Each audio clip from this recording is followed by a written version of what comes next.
Hello YouTube, what's up? It's Frosty Daryl back with another video.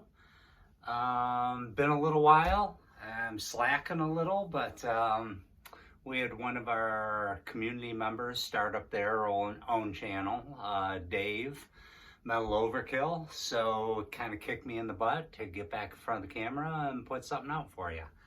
I'm hoping in the upcoming months to not only get a new laptop, but also a microphone. So we're going to try and up our game a little bit here and put out something a little more professional.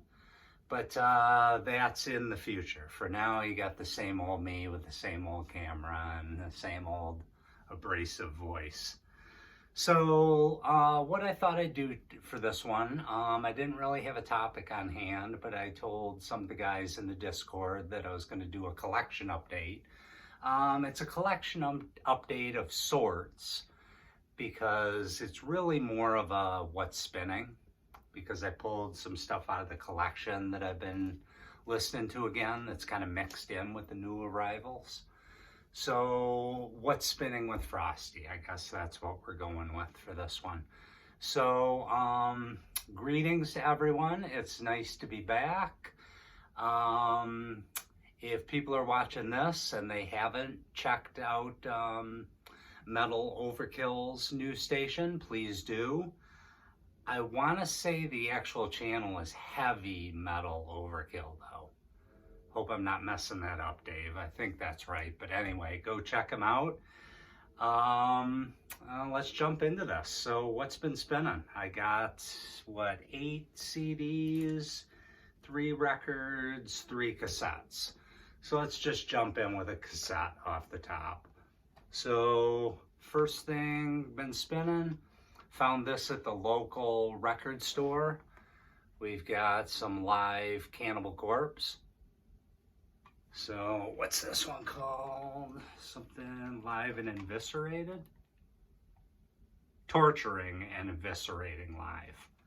So this is a really good set list. I'm not a huge Cannibal guy. I mean, I am because of my proximity to Buffalo. I'm only about 45 minutes from Buffalo. I'm here in Rochester, New York. So we saw a lot of these guys before they actually formed Cannibal perform in their previous bands in Buffalo. So very close to my heart. Yeah, side 2 of this, just, man. No, not side 2. Yes, side 2. Wow. I'm screwing up already. No edits, baby. Yeah, side 2 of this set list is just killer. I mean, Pounded into Dust, Pit of Zombies, Wretched Spawn, Make Them Suffer, Evisceration Plague, and Scourge of Iron. I mean, what a killer set list. So, first thing I've been spinning, let's go to a CD. Vesperal, I think is maybe how you pronounce it. I mean, it's French, so I'm probably butchering it. But a few people on the Discord talked about this. I know on Metal Archives it lists that there's not a physical release of this out there. But this came through Metalhead Box, and this is fantastic. I mean, atmospheric black metal from Quebec. So in a lot of ways, it mirrors things like Sorcier de Glace and Forteresse. But in other ways, it's dramatically different. I described it on the Discord as kind of black metal music or soundtrack or a film score, because just the synth use in this is fantastic. I mean, it's not synth to like blanket the album with atmosphere. The synth is more diverse and they play around with different sounds that ebb and flow throughout the album. So it really comes across more as like a film score. But 6 or 7 spins with this. Absolutely love it. Check it out. Vesperal. again, probably butchering the name. All right, next. Whenever I go through my locals and pick up used stuff, I always try and grab one out of the used bin where I at least know the name, but beyond that, it's a blind buy. So we picked up this one last time. Grave Desecrator. Brazilian Black Death. This is Dust to Lust. I want to say this is, 2015 or 16. I know they have a newer one that's like 23 or 24. I'm going to go check that one out next because I really enjoyed this. Black and Death, but with a lot of, I don't know quite how to describe it, a lot of fun. It's almost like Black and Death with a little venom in it. I mean, a lot of the lyrics are very sexualized and goofy, fun Satanism, if that's a thing. I don't know. From, did I say Brazil? Yeah. Anyway, I really enjoyed this one. So, nice $5 used pickup, Grave Desecrator. I'm gonna have to go out and check out their new one. And I think they're like 4 or 5 full lengths, but one from 2023 or 24 I want to go to next. All right, next. Everybody's got to know this cover, little Demolition Hammer. This one, fantastic album. I really like the second album more. This one I struggle with in spots, mostly the vocals. But, and the cover, I'm not a huge fan of, but fantastic album though. Who doesn't love Demolition Hammer? I mean, 44 caliber brain surgery, hydrophobia. I think the last track on the album, Cataclysm, is my favorite. And this is the re-release that's got 6 live tracks at the end. So, good stuff. Demolition Hammer. All right, let's go to another tape. Odd find at my local store. I've always gone online to listen to any Bersom. I just don't have it in my collection. But at my local record store, I found the first 4 on cassette. 2 of them still sealed. For like cheap. I think I got them like $5, $6 each. But this is the debut, of course. Just early Bersom, just amazing atmosphere, and maybe some of the most incredible tortured shrieks you'll ever hear. I think that's one thing he did exceptionally well. Just those howling shrieks that kick in from out of nowhere. Just love it, love it, love it, love it. This is my favorite of the first 4. I think my preference kind of goes in order, 1, 2, 3, 4. So many people, when I first joined the heavy metal community, put Philosophem as their absolute pinnacle. It's my least favorite of the first 4. But anyway. Debut Bersom, everybody knows it. Bersom. All right, let's throw in a record for no apparent reason. Oldie but a goodie. One of my favorite EPs of all time, Eyes of Horror. Gotta love it. I got 5 tracks, all of them brilliant. My Belief might be my least favorite. Storm in My Mind, my favorite. But absolutely brilliant stuff. Remember, we got this way back when we were still in high school, probably Camelot, I'm sure Camelot. This is a repress, but great stuff. It's got a really cool etching on the back of this too. I'm not gonna take it out and show you, but you gotta just trust me that it's there. All right, back to some CDs. This one might look very familiar. Album Club just did Crimson Glory Transcendence last week. I had never heard Crimson Glory before someone picked it for Album Club, so I kind of went in blind. I had heard a few things on Discord, and immediately I tried not to let my bias seep in, because a lot of people know I am not the world's biggest Queensryche fan. And when things kick in and they sound like Queensryche, my mind's drifting off to what's for dinner and hockey and women. But anyway, I will say though, the debut EP and The Warning and Rage for Order are amazing. I've got all of them on CD and cassette. After that, I don't know. I try again. I try not to be closed-minded, but after Rage for Order, you can keep them. But anyway, Crimson Glory is what we're talking about. So this was picked for Album Club, and I went back and I watched the episode. I haven't been awake for the last two Album Clubs, but we're going to change that up. So anyway, I went in thinking, you know, you got to get over this Queensryche thing and just give this a shot. And man, it took 2 spins and I was totally in love. I mean, just the way it comes in with Lady of Winter and Red Sharks, which is my favorite track on the album. That track rules.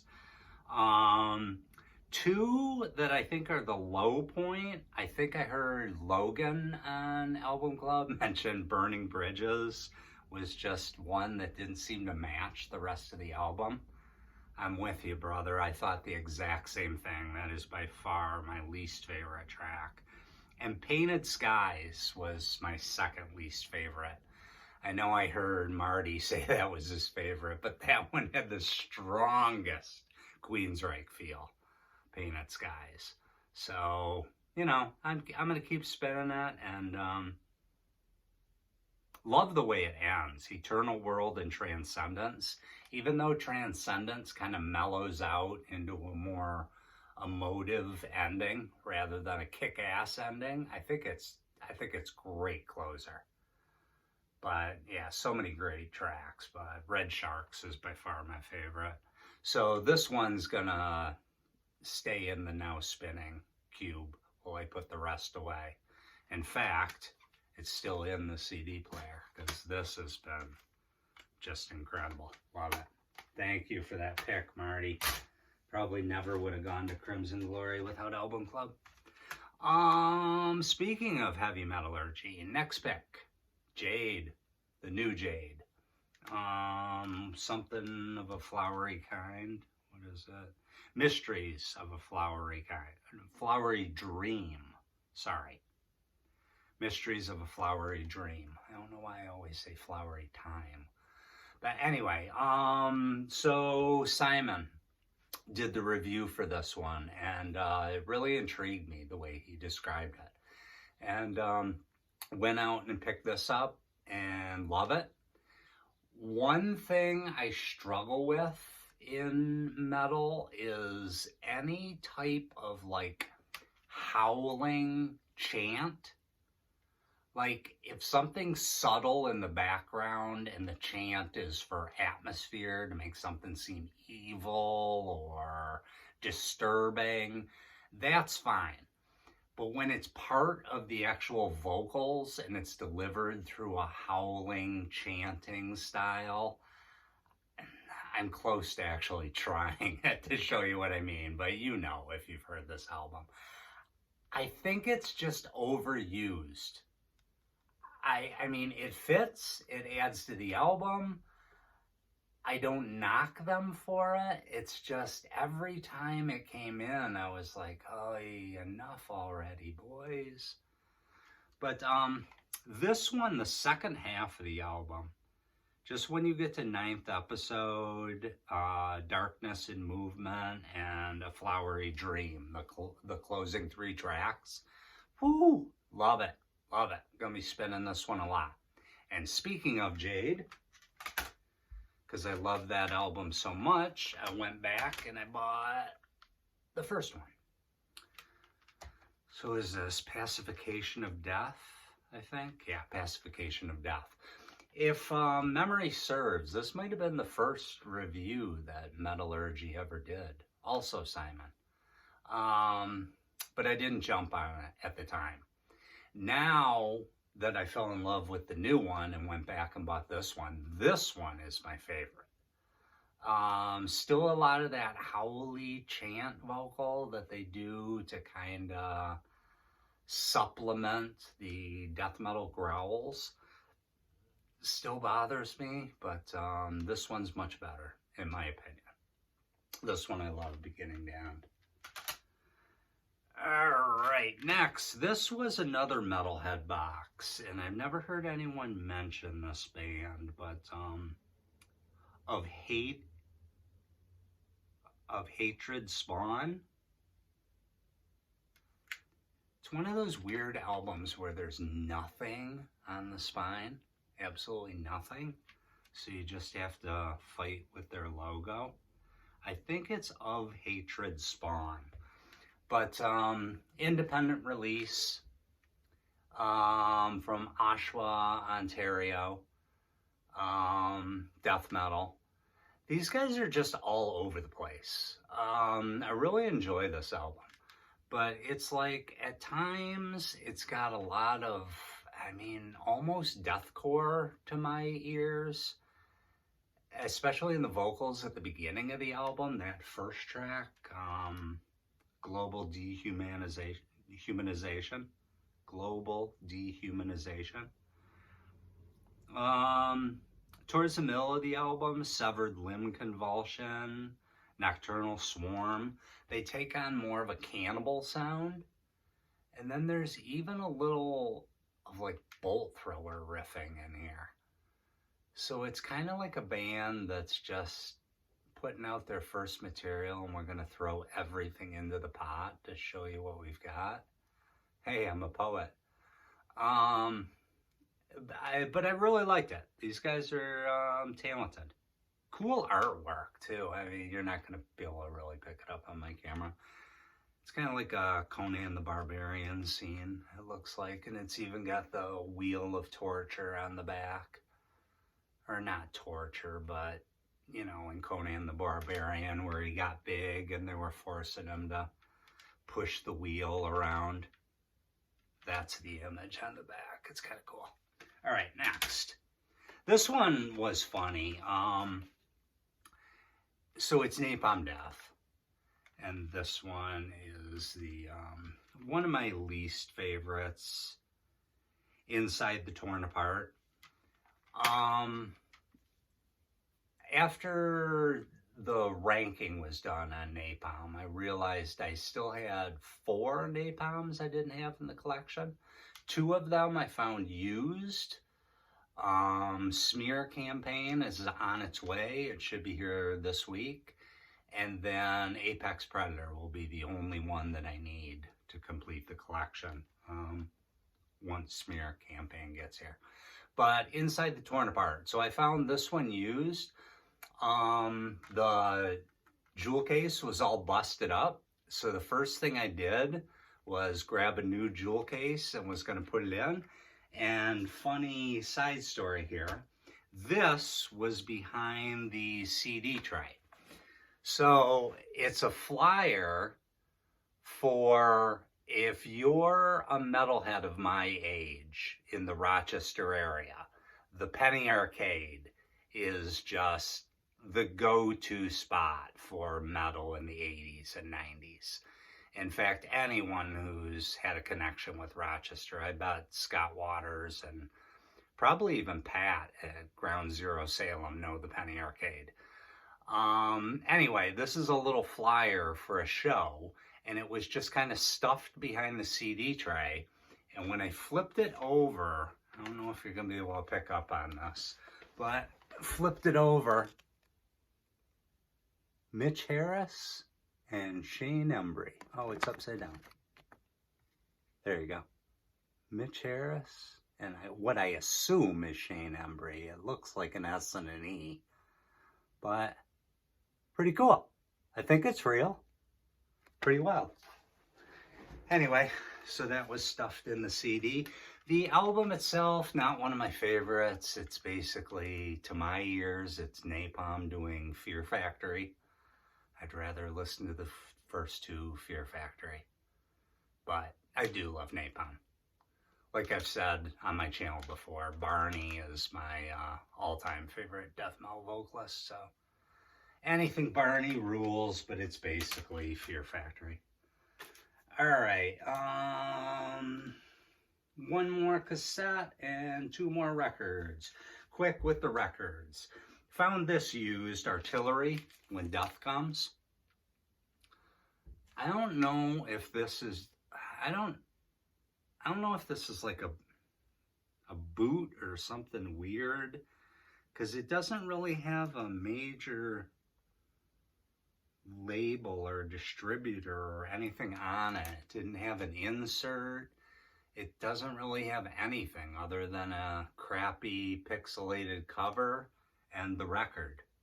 But it sounds great, so I don't know. Devin said it ruled, so I said I am gonna spin it then. Seeing as I already bought it at that point, you might as well. But yeah, side A of this, 10,000 Devils, and a very strange sounding song, but Sandbox Philosophy. That track rips. So, had never really heard any Artillery after the first two, but this one does rip. Devin was right. All right, and third record, Ahamkara, Bind Rune Recordings. The Hero of the Loss. Picked this up from Bind Rune and probably spun it a dozen times. Just all three artists are just so amazing. Austin is such a great drummer. And then Michael and, Alexandra. Hope I'm getting that right. I'm not going to open it up and look. But I think that's right. All three artists are just amazing. And I've spun this so many times. Of the 12 times I've spun it, I think I've doubled up on spinning side A each time. It's just so good. Our Scars Shall Abide in the Thaw. The whole thing rules, so this was a great purchase. Love it, love it, love it. What do we got left? Let's go last cassette and then a CD that no one wants to see because it's not metal. But I'm going to show it anyway because it's my channel. All right, cassette. This was actually part of a VCLT from Alan. Sacred Child, the debut. This rips. I love it. This is 87? Yeah, 87 on Target. If anyone's really digging like the, it's become pretty big, like female fronted speed metal, blackened speed, like Savage Master or what's the other one? Why am I having a brain cramp? Me Mistreat Her. It's kind of like that ahead of its time. Her vocals are just incredible. And speaking of vocals on this, so there's kind of a cool backstory. The original vocalist for this band was, it'd be a better story if I could remember his name, but the dude who took over for Udo and Accept for the Eat the Heat album, that guy was the original vocalist of this. And then they got this woman, and her name's Astrid Young. And two of the websites I came across when I was looking at this lists her as Neil Young's little sister. So if anyone can confirm that that's true, just hit me up in the comments. I was kind of fascinated by that. I just figured if it's true, it seems like it would be a bigger story than just two of the sites I researched with. It seems like that would be, you know, in the opening statements of any background on this band. But yeah, it says Astrid Young is Neil Young's little sister. I don't know. But it's a great album. Check it out if you love those female-fronted speed metal bands. That one's probably not as raw and evil, though, as like Mean Mistreater or Savage Master. All right, and then we're going to end with Asia, because Asia rules. This is just a little compilation called Then and Now. It's side A is all the classic stuff, Only Time Will Tell, Heat of the Moment, Don't Cry, Wildest Dreams. And then the last 5 songs on side B is all their newer stuff. But these two guys are just so amazing. Wetton was just a genius. Just one of those bands, whatever you want to call them, soft rock, prog rock, I don't know, whatever. I just feel like they should have been bigger. I mean, these guys were like every bit the band Journey was, but I don't know. Guess it was those Steve Perry vocals that got everyone in the 80s, and that's why Journey was so big. But I think these guys are even better. I collect everything Asia I can find, so there was really no need to pick up this compilation other than it was $5 and it's Asia. So that is my Now Spinning.